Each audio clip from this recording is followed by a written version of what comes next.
Iniciando o tópico da aula de hoje, vamos estudar um pouco sobre o ente federativo Estado.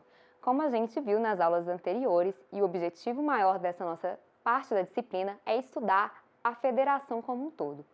Na última aula, vimos como funciona e como é a repartição dentro do âmbito da União. E agora veremos as particularidades dos Estados federativos, ou seja, os Estados-membros. Como o próprio nome diz, Estado-membros são todos os estados que nós conhecemos dentro da República Federativa do Brasil, ou seja, os 26 estados que compõem a federação, como Minas Gerais, Espírito Santo, Amazonas, Pará, tudo são estados-membros. E dentro da estrutura normativa prevista na Constituição, nós estudaremos especificamente a redação a partir do artigo 25 até o artigo 28, um capítulo específico da Constituição que dispõe sobre as particularidades do Estado-membro. Como a gente já se lembra, todos os entes federativos são dotados de autonomia, e autonomia sob 4 aspectos.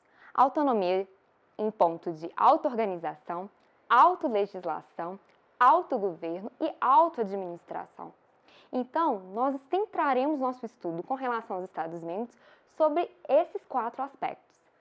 Primeiramente, falaremos sobre a auto-organização, que é justamente a forma como o Estado estabelecerá, em termos de normas gerais, a sua própria organização e função de todos os seus poderes e órgãos.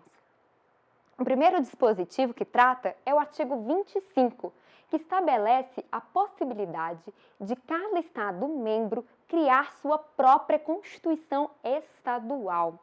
E isso também está previsto no artigo 11 do ADCT, que justamente trata da possibilidade, após a promulgação da Constituição Federal, de, após um ano, cada Estado criar sua própria Constituição estadual. Então, nesse exato momento, vocês vão pegar aí o marca-texto e grifarem esses 2 artigos da Constituição, lembrando principalmente dessa possibilidade do Estado criar as suas próprias constituições. Dentro desse tópico da auto-organização, a primeira observação que vocês devem se lembrar é com relação à hierarquia normativa. De uma forma geral, a norma máxima que temos no nosso ordenamento jurídico é a Constituição Federal, que se sobrepõe às constituições estaduais. Porém, é preciso lembrar que leis estaduais e leis municipais devem guardar compatibilidade com a Constituição estadual. Em termos hierárquicos, então, leis municipais e leis estaduais devem guardar compatibilidade com a Constituição estadual e a Constituição estadual deve guardar compatibilidade com a Constituição Federal. Além disso, é preciso reforçar, em termos de controle de constitucionalidade abstrato, que todas as leis estaduais e municipais devem ser confrontadas com a Constituição estadual. Isso significa que, da mesma forma como acontece com o controle de constitucionalidade abstrato no âmbito do STF, também ocorre dentro dos âmbitos estadual. Só que o órgão jurisdicional apto para fazer esse tipo de controle abstrato é o Tribunal de Justiça.